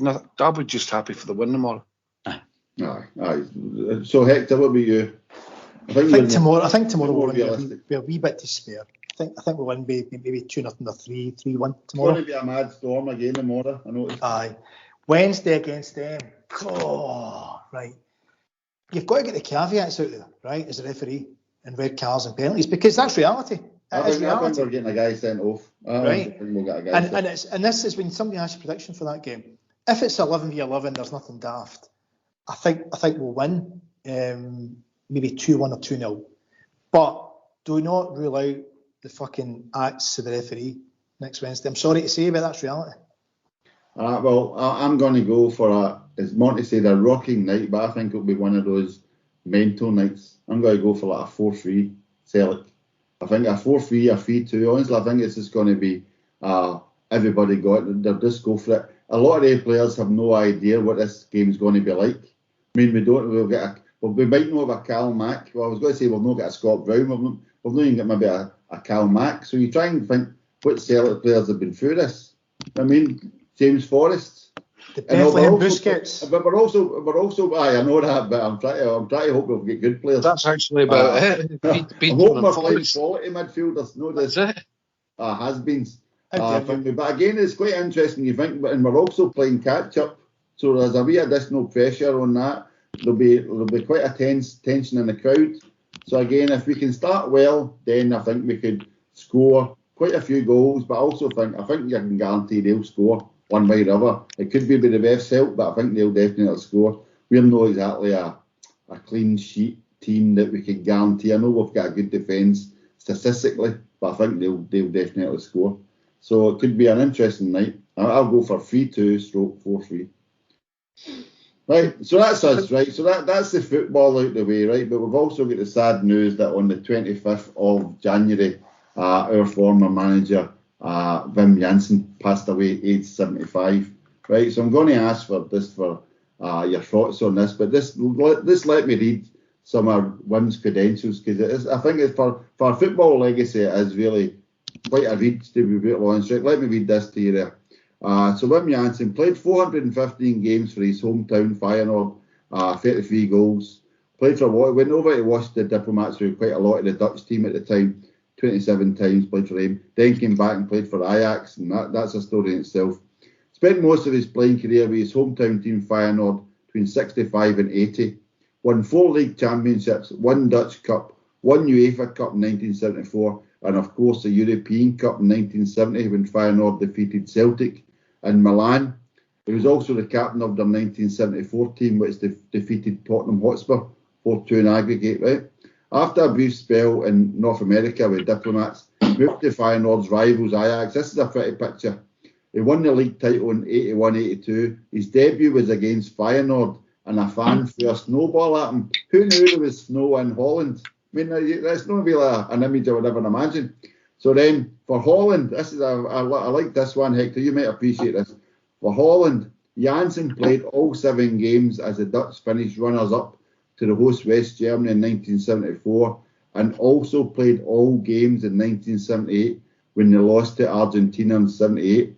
So basically, he's a jinx, Hector, isn't he? You'd have to say he's a bit of a jinx. But this is talking about our defenders, etc. Amazing, I only realised this tonight. It was only 5'5", Wim Jansen. Apparently, only 5. I mean, you just assume defenders, especially at that level, are your Paolo Maldinis and Colossises, right? So then he went into management.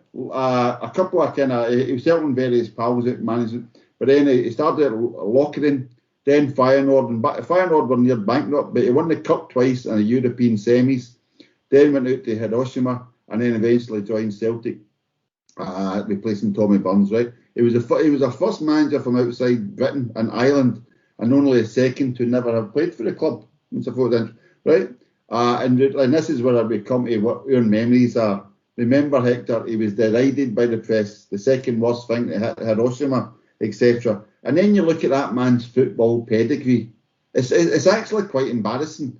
Like, as Scots, we'll come to Monty in a minute, but it's quite embarrassing. You think like your actual press can be so ignorant, isn't it?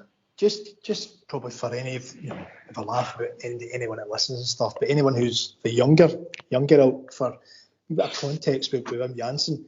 Rangers, and we know this, know that, but they'd spent the money they did have and didn't have, right? But they were going for 10 in a row. And Tommy Burns, God bless him, had 3 seasons and was unceremoniously sacked at the end of his 3rd season. Wim Jansen from nowhere came in. And you talk about the rebuild that Ange has done.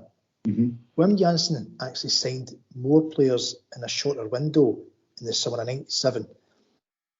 Competing against the Rangers team that guys like Paul Gascoigne, Brian Laudrup, exceptional players. And just to confirm what you said, Rangers were in the top 5 UK spenders at that time. It was crazy. It's nothing like the one before they get liquidated. This was even the spend back then, which hasn't been investigated. But let's not go to the investigation. I'm going to focus back to Wim again. So Wim Jansen's first 2 league games with Celtic, right? His first game at Easter Road was 1 each.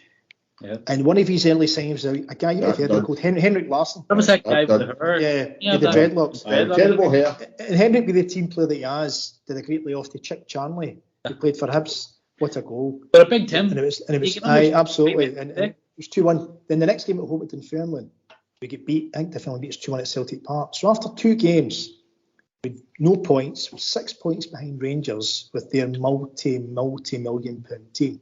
Wasn't there talk that the bookies were going to pay out even at that early stage? Absolutely. And it's not really surprising, to be honest, because we all thought it was done, for being realistic about it. But then what Wim did, the team started to buy into his philosophy. Sounds a bit like Ange, doesn't it? Mm-hmm. A different philosophy.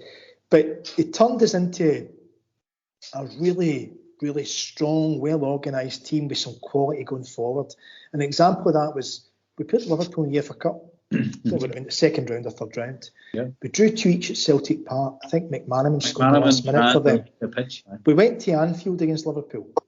I don't know, early in September, and it was nothing each, and we played really well. So Wim Jansen just got a brand new team against Liverpool, who had quality in their team. I think Michael Owen played, Steve McManaman played, and possibly Robbie Fowler.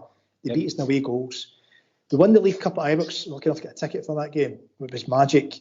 And we won the league. In the Scottish Cup, the Huns put us out. We played them off the park at Celtic Park, but they beat us 2-1. Just one of those games. I think Gorham had the game. One another great game. Cut long story short, Wim Jansen, to do what he did in that one season was outstanding. And he'll always have a place in the history of Celtic for stopping them breaking the Lisbon Lions record. They didn't deserve it because of what they did and the spend they did. He stopped that. And there's two big things for me. Two things. One regret, one's fabulous. The biggest regret is that he didn't stay longer, because if he stayed longer for another 2 or 3 seasons, it could have built a really good team. He'd have followed with Jock Brown. I'm not going to go there. That's history. That happened. He worked with Celtic at the time.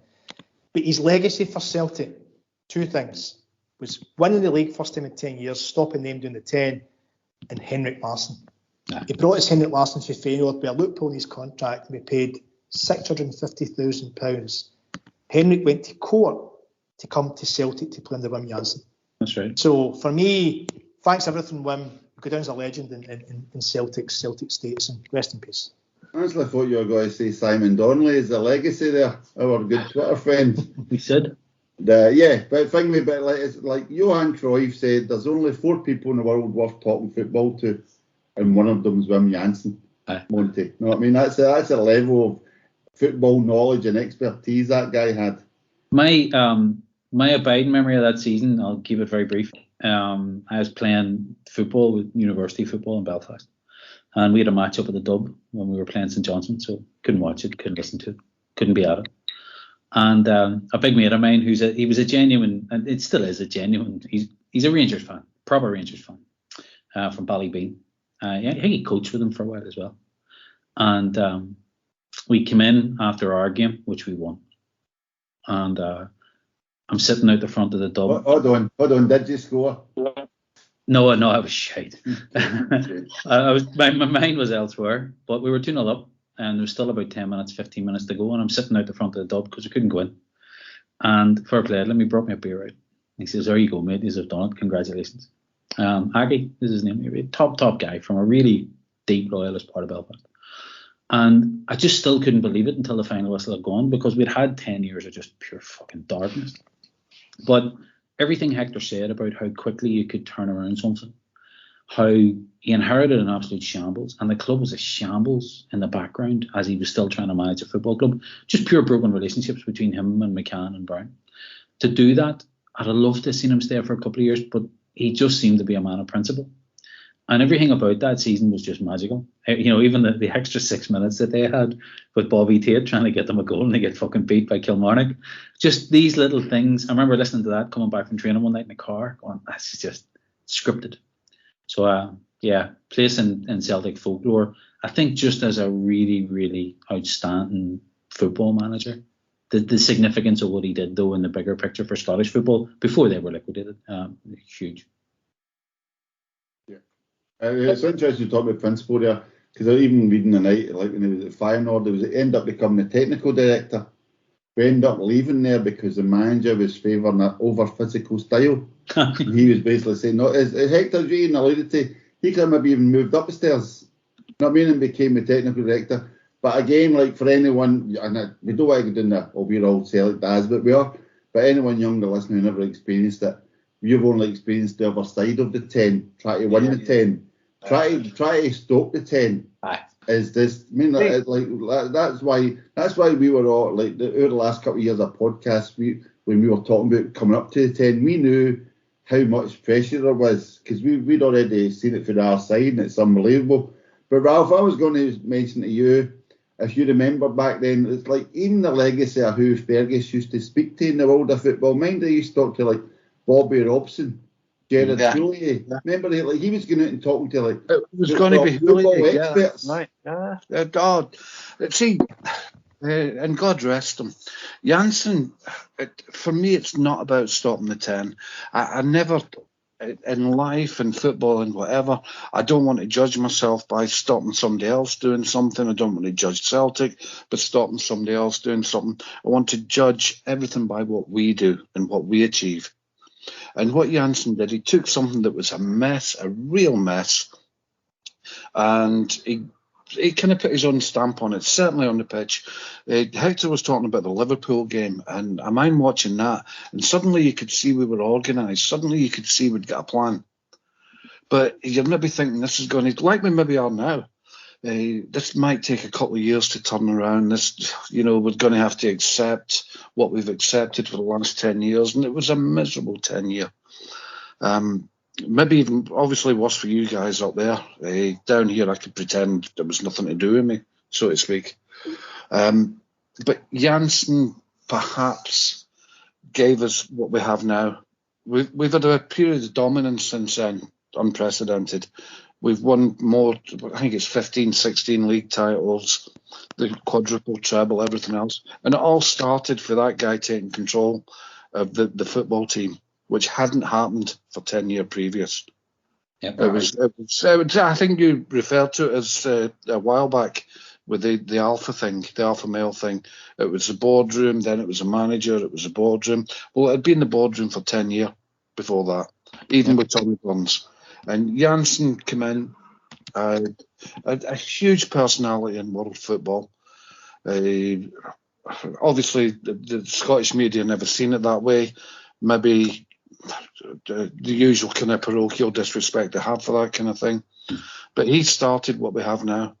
And for that, I'll forever be grateful. Exactly. Again, it's a Celtic legend passing away. I mean, only one season, but legendary status. I mean, that's the thing. The man's got legendary status at the club. I mean, I can still remember running from one pub to another to kind of like literally embrace your pals just because. Well, I mean, I wasn't at the game. I was doing the clockwork in Mount Clodagh. Watching it on Sky Sports. I mean, like you didn't have like beanbags and that back then. Watching Sky Sports, watching the goals, when shitting yourself. This pain. Then Harold Bratback, God bless him. I came out of the office at 10 to 3 and I was driving up the road from Lichfield to Stafford and the game on Radio Scotland, with the static and everything else. Yeah. And when we get the first goal, I nearly went into somebody's house in the motor. Can I just say, you're driving. Me and my mate, we were at the game, lucky enough to have season tickets. And you touched upon us having won the league for 10 years, and we were rotten. The Liam Brady, Lou McCarry times. We're going to Hamilton beating us 2-0 away. Me and my mate went to the away games as well. Jinx. Aye. And when Harold scored the second, it was 1-0. It was nervous, right? When Harold scored the second, and to this day, there's two things. My mate and me, and imagine everyone else around the stadium with their friends and family, just embraced, and two is burst out greeting. Two young men. Right, burst out greeting because we've gone through 10 years of football being so much for all of us, torture, and the pressure had built and built and built. And then the second thing was after the full team whistle, we got the trophy. We went down and went on the pitch. It was tens of thousands on the pitch, and a couple of things just stand out, just a wee bit of fun to it. There was a queue of people lining up to take a corner kick, but there was no ball. This was the beauty of it. There was no ball on the pitch. Somebody's doing it in. Aye. So people were queuing up to take corners with an imaginary ball into the box, and their mate, and everybody scored. Was there an imaginary keeper and was there a keeper there? I don't know, but I remember bursting out laughing. And can I just add to it? Yeah. There was also in the same bit people lining up to take penalties. we know it's a true story, and everybody scored. What a day! What a day! What a day! Exactly. So that